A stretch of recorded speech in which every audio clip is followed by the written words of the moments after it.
Hola, soy Carlota Scotiadotti, Premio Rey Jaume I a Protección del Medio Ambiente.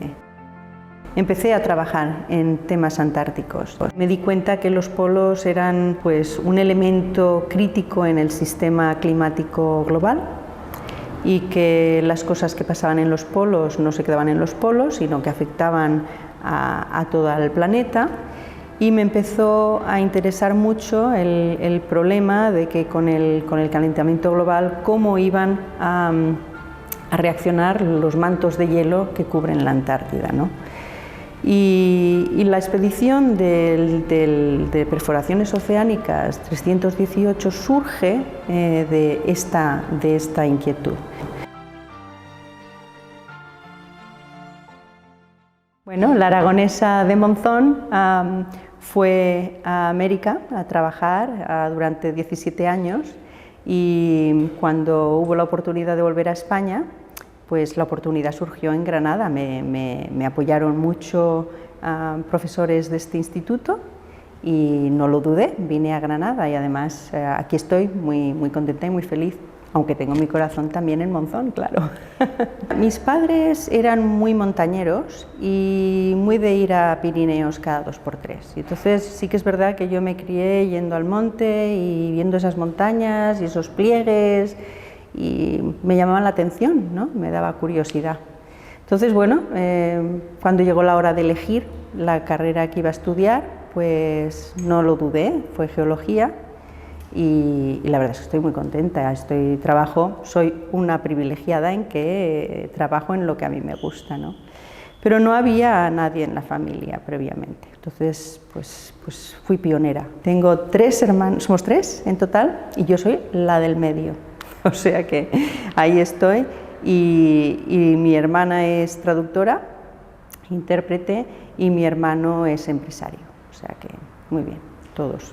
Mis padres desgraciadamente ya fallecieron, con lo cual pues no les he podido transmitir esta gran alegría, que es una de las primeras personas que uno llama, ¿no? Cuando tienes algo tan alegre que contar, ¿no? Una buena noticia. Pero bueno, claro, llamé primero a mi marido, además le dije que no podía decir nada a nadie porque Javier Quesada cuando me llamó me dijo que todavía no se había anunciado. Y al resto ya no dije nada a nadie hasta que salió anunciado. Dije, no vaya a ser que vayamos a meter la pata por algún lado. Bueno, pues como siempre estas llamadas me pillan, que estoy muy concentrada en algo en el ordenador y bueno, y me dijo, soy Javier Quesada y que quiero decirte que ha sido... Y como que yo no me enteré muy bien y al principio fue muy inesperado realmente, ¿no? Y además creo que se lo dije tal que así, que incredulidad, ¿no? Casi porque, a ver, yo sabía que estaba nominada, que el CSIC me había nominado para esta categoría de protección del medio ambiente, pero también es verdad que soy consciente que habían otros nominados que seguro que eran tan buenos o mejores que yo, ¿no? Entonces algo habría en el jurado que les llamó la atención para que se me concediera el premio. Entonces al principio fue incredulidad. Y luego ya cuando se fue depositando la noticia, ¿no? Pues mucha ilusión porque, bueno, pues por todo lo que representa, no solo ya a nivel individual, porque estos premios a ciencia nunca pueden ser a nivel individual, porque trabajamos con equipos más grandes, más pequeños, y todo lo que obtenemos es gracias a esas colaboraciones, ¿no? Y en mi caso mucha colaboración internacional.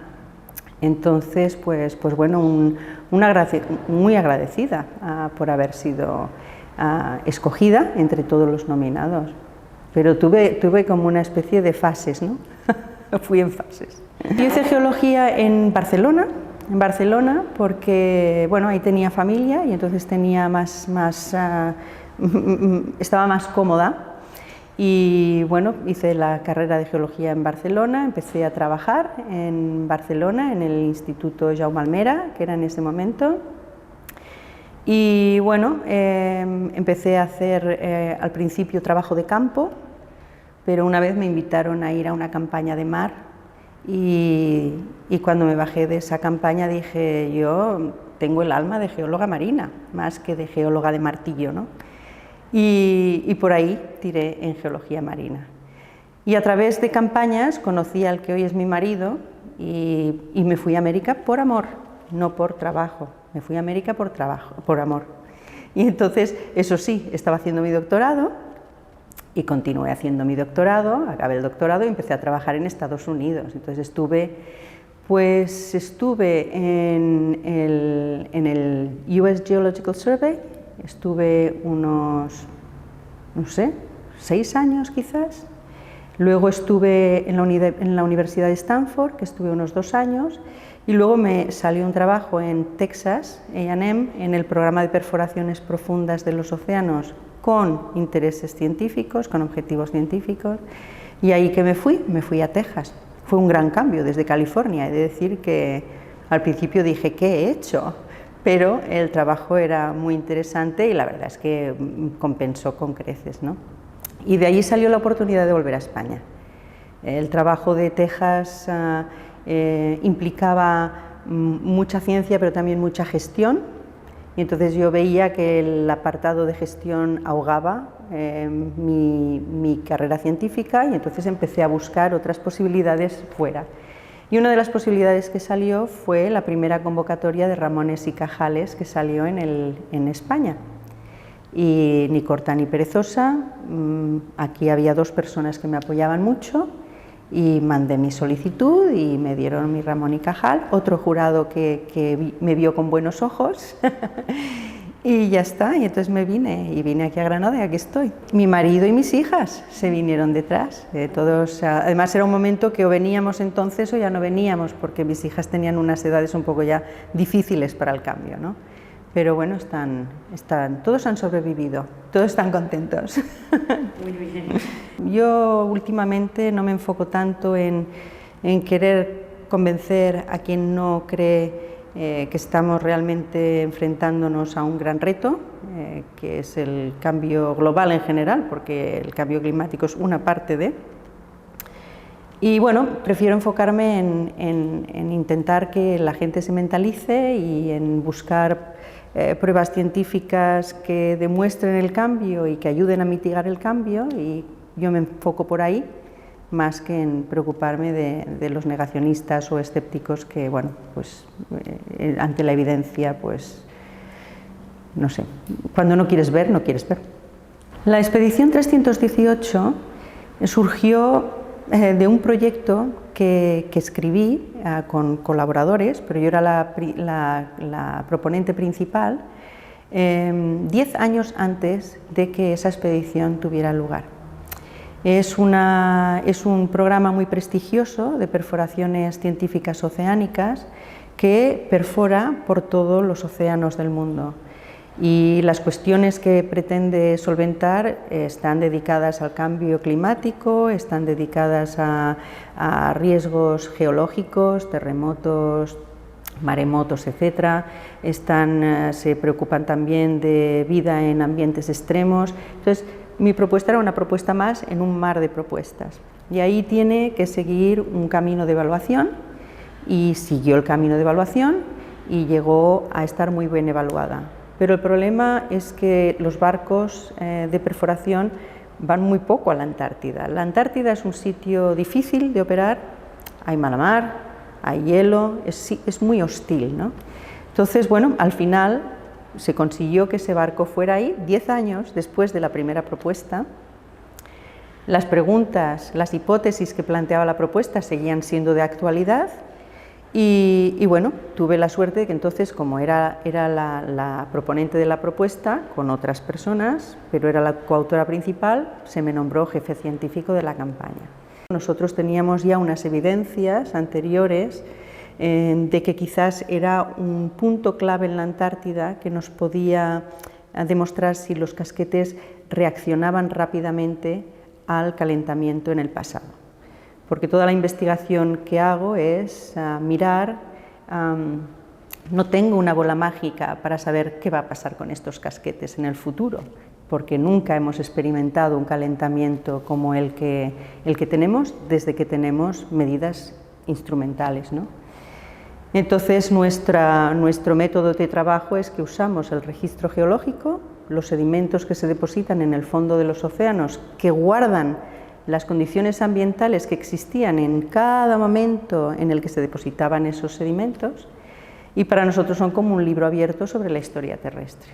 Y entonces solo hace falta remontarse atrás en el tiempo, a épocas cuando habían temperaturas elevadas y concentraciones de gases invernaderos elevados, como las que tenemos hoy, como las que tendremos dentro de una década, o como las que tenemos en las predicciones más pesimistas del panel intergubernamental del cambio climático, y nos pueden decir estos registros qué pasaba con este casquete. ¿Se derretía? ¿No se derretía? ¿Cuánto se derretía? ¿Dónde se derretía? ¿Con qué rapidez se derrite? Y estas preguntas son importantes pues porque tienen una implicación tremenda en cuanto a subida del nivel del mar global, entre otras. Hay muchos otros efectos, pero uno de los más importantes es cuánto va a subir el nivel del mar con el continuado calentamiento global. Hoy en día las predicciones nos dicen que hacia finales del siglo se espera una subida del nivel del mar de 1 metro aproximadamente.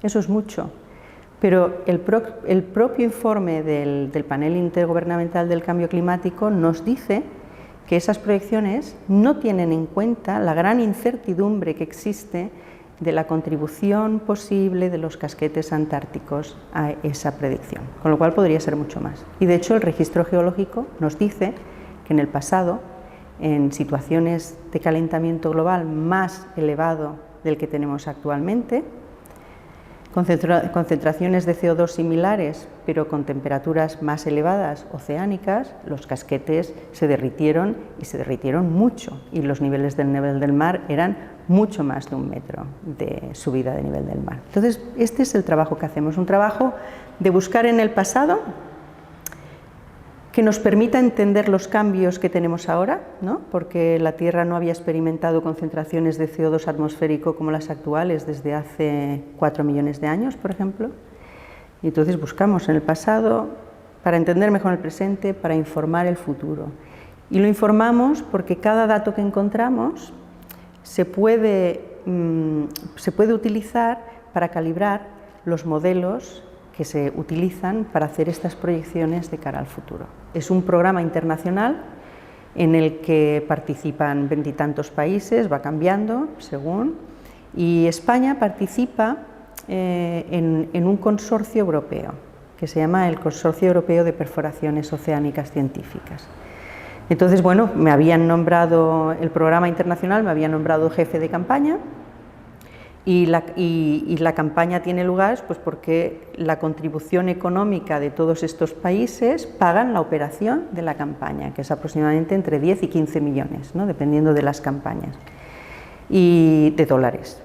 Y entonces, pues después lo que sí que cada uno tiene que hacer es buscar financiación para las muestras y los sedimentos que has recuperado, analizarlos en tus laboratorios. Pero eso ya viene de cada proyecto nacional. El registro geológico lo que nos está diciendo es que es muy importante no superar los 2 grados centígrados de temperatura durante un tiempo muy continuado, más de un siglo, por ejemplo. Nosotros en el registro geológico lo que vemos es que cuando la temperatura del planeta ha sido una media, ya sabemos que esto siempre es una media, ¿no? Hay sitios que más, hay sitios que menos. Cuando es una media de 2 grados y esos 2 grados se mantiene durante mucho tiempo, más de un siglo y más, los casquetes de hielo se derriten mucho y los niveles de nivel del mar son de más de 6 metros. Por eso es tan importante el Acuerdo de París, porque el Acuerdo de París lo que intenta es limitar la temperatura a 1,6. Que tal como estamos hoy en día, con las medidas que se están tomando, no lo vamos a lograr, nos pasaremos. Pero lo que es importante es, aunque nos pasemos, mitigar lo suficiente para que se mantengan y luego bajen, ¿no?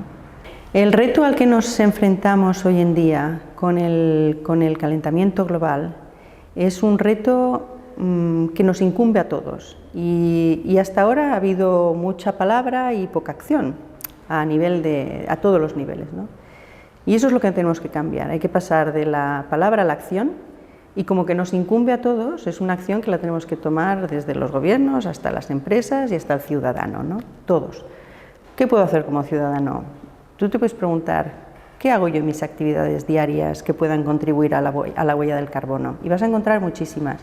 Uso de recursos naturales, desde cambiarte electrodomésticos o teléfonos que están perfectamente en funcionamiento solamente porque ha salido un modelo nuevo. Todo lo que consumimos requiere una energía producirla tremenda y esa energía se traduce muchas veces en un aumento de gases invernadero. Entonces, las 3 R's, ¿no? Reciclar, mirar el consumo que tenemos y reusar, ¿no? Ahora se está volviendo a poner de moda el uso de ropa de segunda mano, se está poniendo de moda el arreglar los electrodomésticos en vez de tirarlo. Y esto es lo que tenemos que tender. Entonces, yo creo que cada uno nos tenemos que preguntar cuál es nuestra huella, no en número, pero en nuestras actividades, ¿no? Y como consumidores tenemos que exigir unos productos sostenibles, ¿no? El ciudadano puede pedir. Porque si tú pides un producto más sostenible, el que produce ese producto se va a preocupar de darte un producto sostenible, no uno que sea con una huella de carbono más elevada. Tiene que ser a todos los niveles, yo creo, hoy en día. Es muy urgente. España en ese momento participaba en el programa y aportaba su contribución anual religiosamente, con lo cual no hubo problema que fuera yo como española a jefe científica de esa campaña. Si hubiéramos pasado por otra de las épocas que a veces hemos dejado de pagar, pues entonces el programa internacional había dicho, mira Carlota, lo siento mucho, tú propusiste esto muy interesante, pero va a ir otro de jefe científico, ¿no? Entonces, pero bueno, ahora pagamos, o sea que todo está en orden. Cuando hay cambios de responsables en los ministerios, es muy importante que los que estamos de responsables científicos de los diferentes programas internacionales se nos reciba, nosotros tenemos que pedir que se nos reciba para poder informar a la persona que es nueva de la relevancia de este proyecto, de este programa, ¿no? Entonces, bueno, hay veces que es más fácil, hay veces que es más difícil, hay veces que hay unas prioridades de país que en ese momento son diferentes, hay momentos en que hay dificultad económica, ¿no? Cuando en el 2011 dejamos de pagar es porque se dejaron pagar toda la participación en programas internacionales de España, por ejemplo, ¿no? Hay momentos críticos y a partir de ahí hay que volver a pedir, a llamar a la puerta. Por regla general, la respuesta siempre es positiva, pero bueno, hemos pasado baches importantes.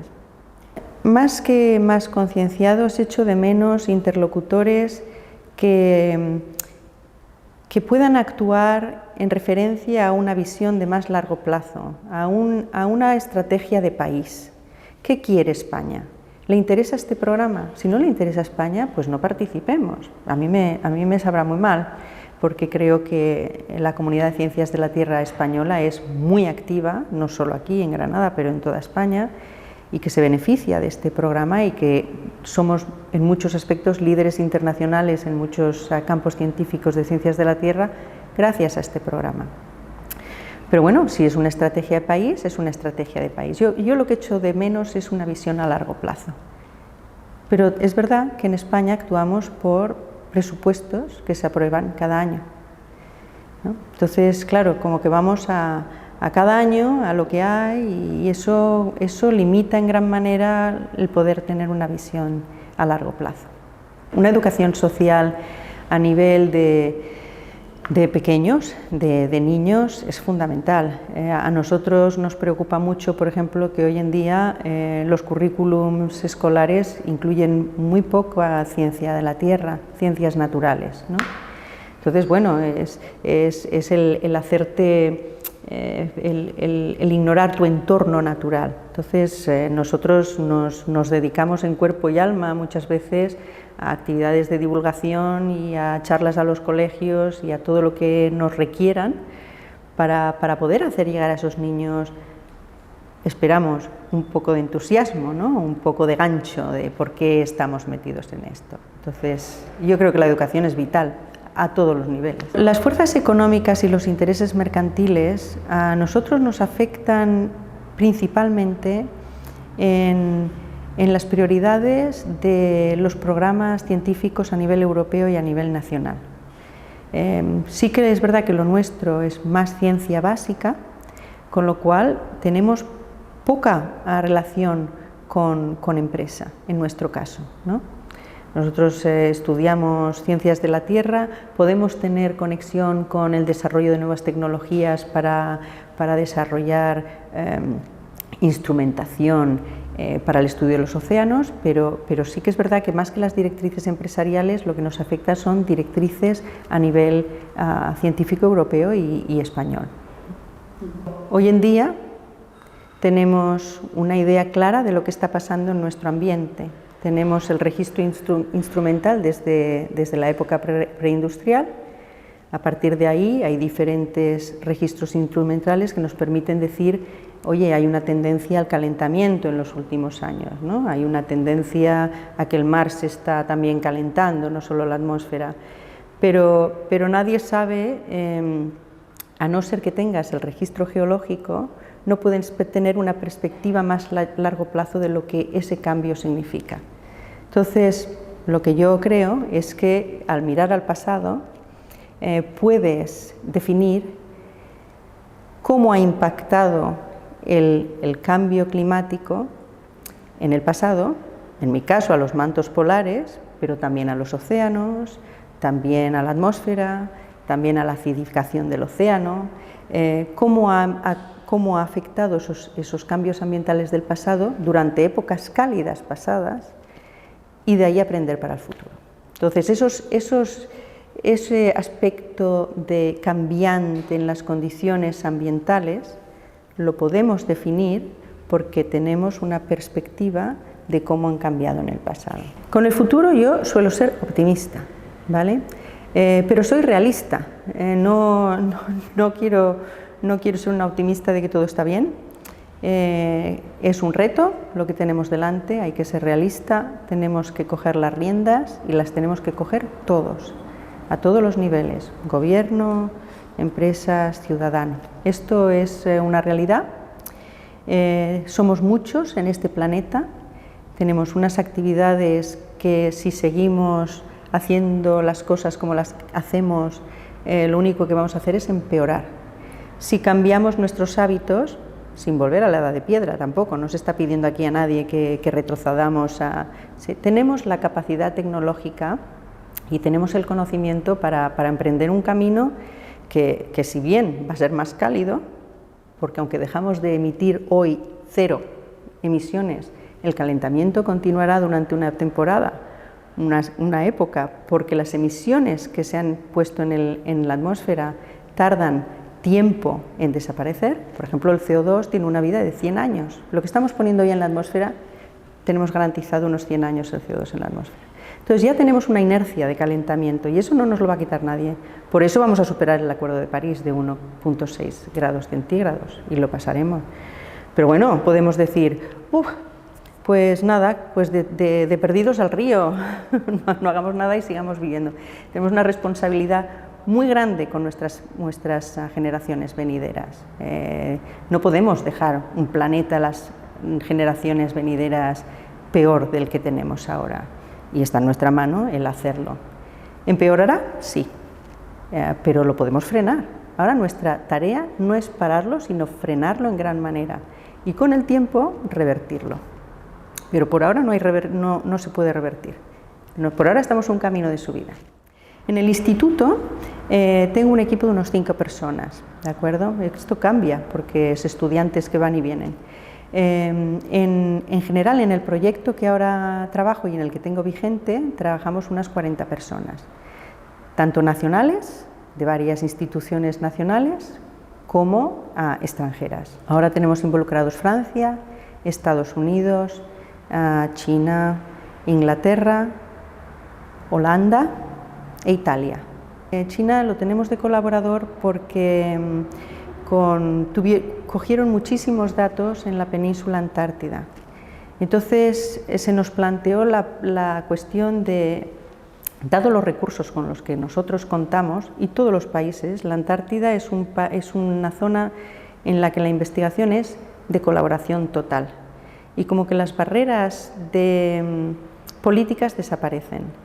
Ahí nos tenemos que apoyar todos, porque es muy caro ir, es muy difícil obtener datos, y si yo tengo datos y los chinos los necesitan, vamos a trabajar juntos y los vamos a trabajar. Y los chinos tienen datos que nos complementan a algunos que tenemos nosotros.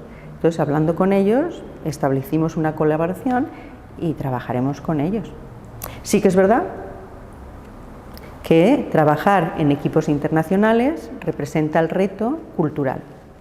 Y ahí es cuando tú tienes que saber manejar las diferentes culturas e intentar que esa colaboración sea fluida. Y eso a veces no es tan fácil, pero la colaboración está ahí. Pero China tiene un programa antártico muy potente. Tiene varias bases en la Antártida y tienen barcos en la Antártida. Y la logística en la Antártida es no totalmente compartida, pero sí compartida, en el sentido de que no porque tú tengas un barco lo voy a pedir yo, pero si tu barco va a estar en una zona que yo estoy interesada y tienes sitio para que yo esté en el barco 10 días y pueda hacer este experimento, el chino me lo va a conceder, y viceversa, ¿no? Pero eso con todos los países del Tratado Antártico, ¿no? La Antártida se rige por el Tratado Antártico, es un continente para la investigación y la paz, y por lo tanto, cuando tú vas a una reunión del Tratado Antártico, es casi, te lleva al optimismo a veces, ¿no? Porque ves que somos capaces, cuando queremos, de entendernos todos. Ahí en la reunión del Tratado Antártico no hay diferencia entre Chile y Argentina, que generalmente hay conflictos. No hay conflicto entre China y los demás. Sí que es verdad que a veces las conversaciones son más complicadas por lo mismo, ¿no? Pues porque ponen más peros o porque ponen más vetos o lo que sea.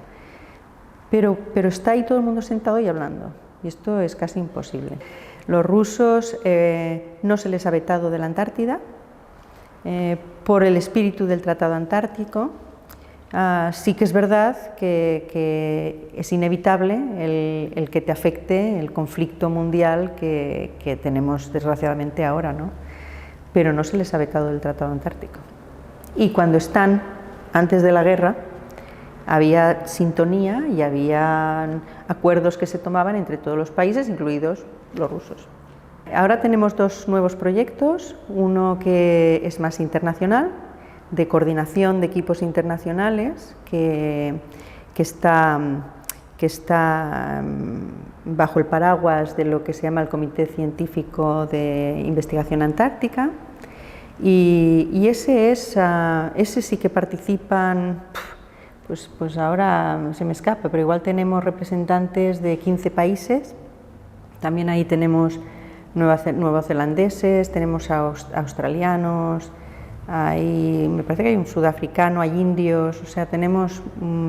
y ahí la idea es que tenemos que coordinar a todas las personas que operan en la Antártida con fines de estudios de paleoclima, ¿no? De climas en el pasado, para coordinar la toma de muestras y los protocolos que utilizamos en su estudio para que luego los resultados sean comparables.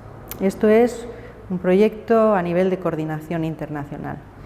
Y luego tenemos dos proyectos científicos puramente, uno del Plan Nacional Español, este es para trabajar en la península antártica, que es de la zona que más se ha calentado de la Antártida, y allí llevamos ya mucho tiempo haciendo trabajos ya no solo para conocer la dinámica del casquete de hielos, si retrocede, cuánta masa de hielo se pierde y cuánto puede afectar el nivel del mar, pero también cómo el calentamiento oceánico que está teniendo lugar influye en ese derretimiento de los casquetes de hielo. Hay una interacción entre mar y hielo, que claro, si tú el casquete lo calientas por arriba, por la atmósfera, pero además le estás haciendo llegar agua caliente por debajo, ese casquete no tiene muchas vetas de que vaya a poder perdurar, ¿no? Se va a derretir.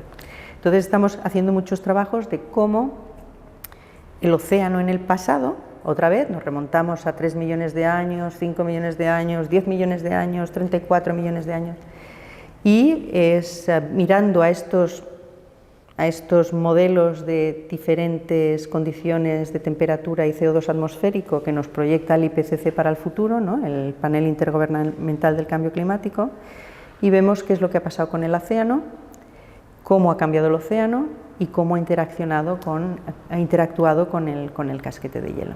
O sea, este es el proyecto actual. Nosotros trabajamos desde un barco, ¿no?, con lo cual, por ejemplo, los cambios reales que tengan lugar en los glaciares de la Antártida lo puede saber mejor un glaciólogo, ¿no? Sabemos que, por ejemplo, hay casquetes que han retrocedido, sabemos que hay algunos que han avanzado, porque la Antártida es enorme, es como si tú dijeras que lo mismo que está pasando en Noruega está pasando en las Canarias, es imposible, ¿no? Son continentes enormes y hay diferencias. Hay partes que han crecido porque la Antártida es un desierto, casi no llueve, pero sí que es verdad que con el calentamiento ahora hay mucha más humedad en el aire y por lo tanto se está viendo más precipitaciones. Si tú precipitas, aumentas el volumen de nieve y eso aumenta en algunas de las cuencas. Pero hemos visto que la mayoría de los glaciares pierden masa y que se ha perdido ya bastante hielo marino, que es el hielo que se extiende y está flotando en el mar. Entonces, bueno, nosotros lo que vemos es que lo que sí que vemos es que, por ejemplo, está cambiando en parte el ecosistema marino superficial. Nosotros tomamos muestras de agua y vemos que hay un cambio hacia especies más cálidas, menos frías. Por lo tanto, parece, ¿no?, que la influencia de estas aguas oceánicas más calientes está llegando más cerca de la Antártida. Y lo que a modo de observación sí que es verdad que la última vez que vi fue que me pareció que la isla Rey Jorge estaba más verde. Y lo comenté, digo, oye, ¿la isla Rey Jorge está más verde o soy yo? Y una persona que trabaja en líquenes y musgos me dijo, no, se está reverdeciendo, o sea, quiere decir que está menos cubierta de hielo, menos parte del tiempo, y eso da pie a que se repueble de otras plantas. El pingüino está muy amenazado, ahora está muy amenazado por el brote de gripe aviar que tenemos en este momento y que justamente desde el Tratado Antártico se está haciendo un esfuerzo tremendo para que toda la investigación que se lleve a cabo este año sea estrictamente la necesaria para no llevar la gripe aviar a los pingüinos y que la que se haga con EPIs, porque se ve que se está extendiendo. Tengo varias vías y puede que al final se puedan hacer todas, ¿no? En primer lugar, repercute en motivación. Bueno, se trabaja muy duro, se trabaja muchas horas, se sacrifican muchos meses en el mar, fuera de casa, fuera de las familias, y bueno, el que haya un reconocimiento de este tipo, pues motiva que el trabajo es importante y que vale la pena seguir con él, ¿no? Entonces, eso es el tono de motivación, no solo para mí, sino para todos los que trabajan conmigo, porque todos estamos en el barco, todos estamos en el laboratorio. Entonces, yo creo que es una inyección de ilusión y de motivación, eso para ahí.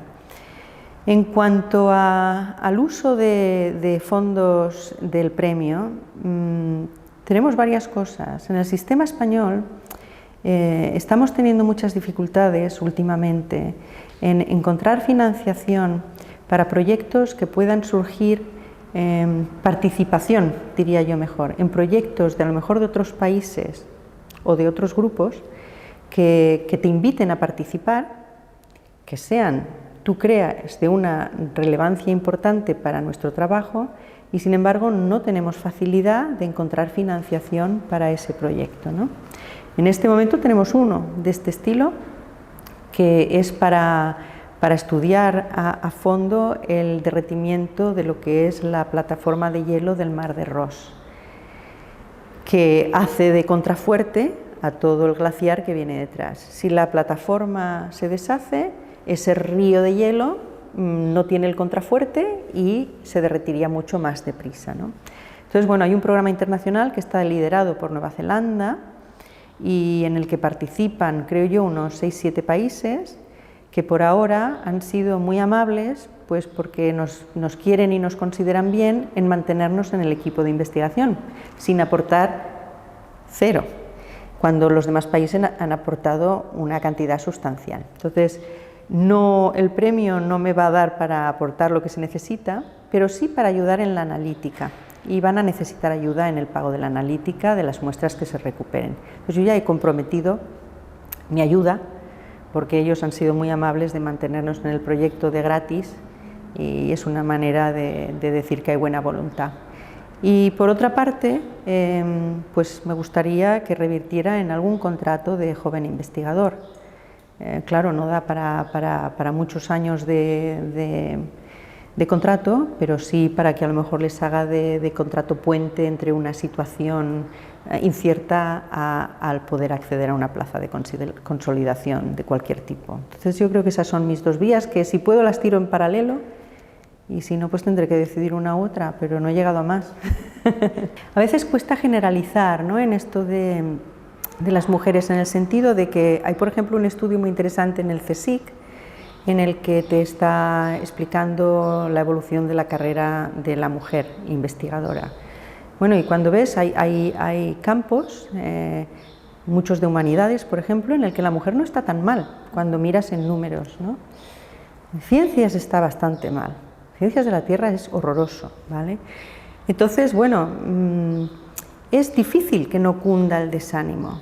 Es difícil que no cunda el desánimo cuando, por ejemplo, yo ahora tengo estudiantes de doctorado que son mujeres, que terminan ahora en septiembre, que tienen una cierta edad y van a tener que decidir entre irse al extranjero, buscar becas en el extranjero 2 años, luego volver, tener contratos postdoctorales otros 2 años y quizás con el tiempo consolidarse. Hoy en día estamos consolidando a las personas a los 40, 40 y pico años. Eso es horroroso cuando eres mujer, porque estas personas tienen que tomar una decisión. Tendrán que tomar una decisión de si puedo llevar todo en paralelo, pues porque las circunstancias de mi vida me lo permiten, o si realmente, si yo quiero formar una familia, o tengo que sacrificar algo, mi carrera científica. Hay muchas personas que sacrifican esa carrera científica, por supuesto. Yo la sacrifiqué. Hubo 9 años que yo no fui al mar. Hasta que mi hija pequeña tenía 9 años, yo no me monté en un barco. Y a los 9 años me surgió la oportunidad y le dije a mi marido, me monto en el barco o apaga y vámonos, ¿no? Porque no, el tren pasa y es muy difícil volverse a montar en el tren. Entonces, tuve suerte, ¿no?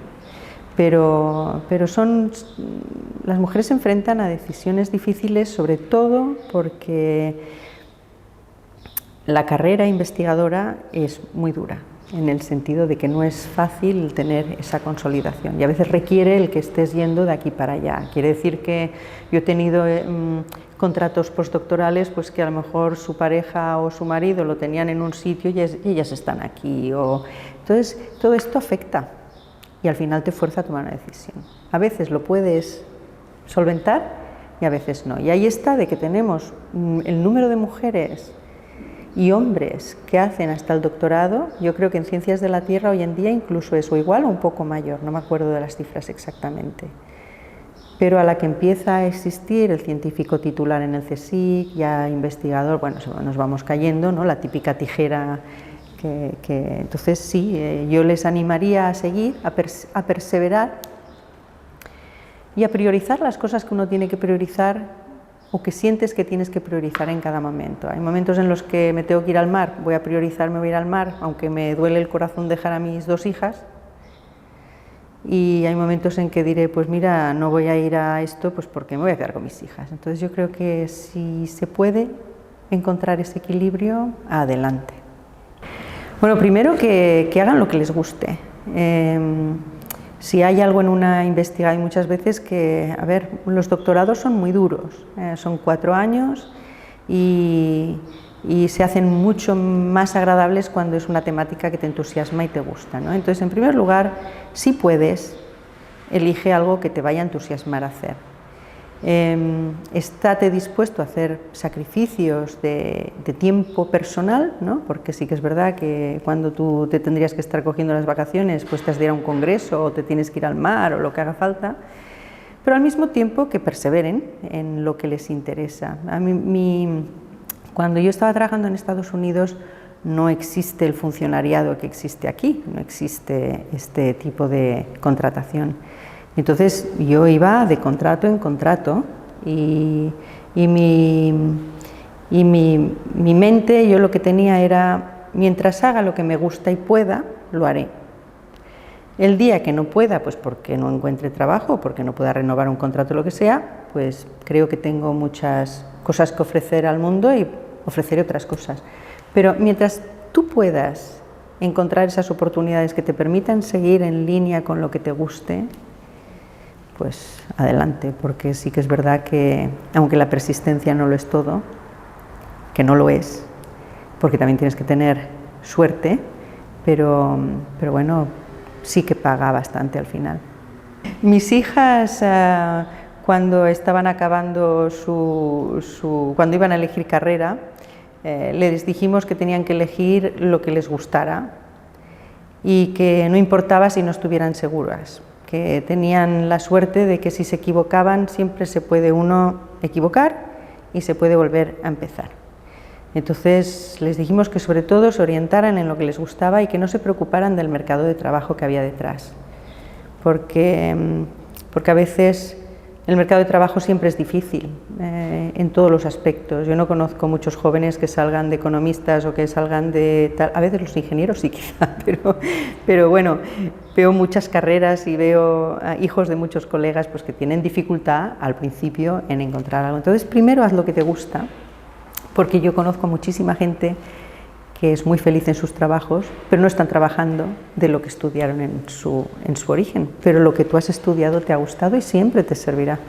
Entonces, no me importa que no eligieran, ninguna de las dos eligieron ciencias, una es veterinaria, ciencias de la salud, y la otra es publicidad, marketing y relaciones públicas, o sea que de lo más dispar.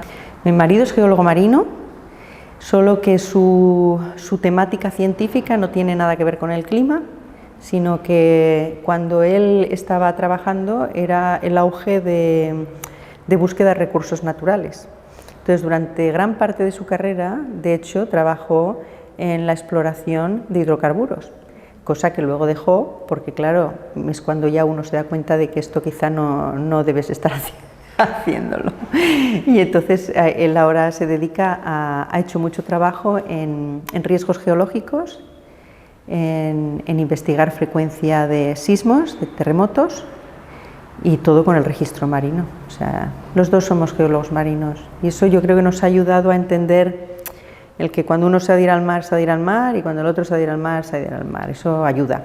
¿Para cuándo vamos a tener el próximo Premio Nobel en España? Ojalá lo tuviéramos el año que viene. Sería la mejor alegría para toda la comunidad científica española. O de humanidades, porque el Nobel puede venir de cualquier categoría. O sea, una alegría sería. Ojalá. El haber tenido un jurado compuesto con premios Nobel para mí es un honor, porque bueno, es muy prestigioso el que un jurado te evalúe. No me asusta, pero sí que creo que bueno, da categoría al premio.